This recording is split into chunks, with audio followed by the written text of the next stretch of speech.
Brian Roberts has been arrested and charged with criminal threatening for making death threats against the governor. Certainly threats like this communicated to government agencies that are specific in nature when the person is in Concord and making threats about the governor in Concord have to be taken very seriously. Officials say he sent a message to the CIA's website saying he was going to shoot the governor of the state of New Hampshire no matter what. He also sent an additional message threatening Concord's Jewish community.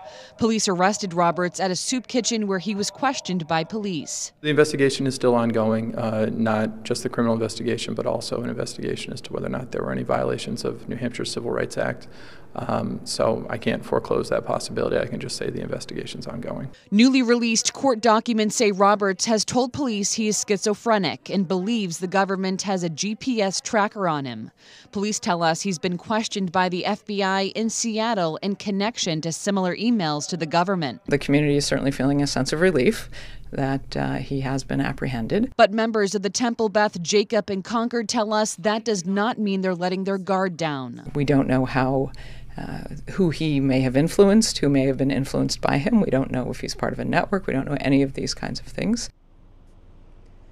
Roberts' arraignment will take place right here at 11 a.m. tomorrow here in Concord. Meantime, he's being detained at the Merrimack House of Corrections. We're live in Concord. Kristen Carosa, WMUR News 9.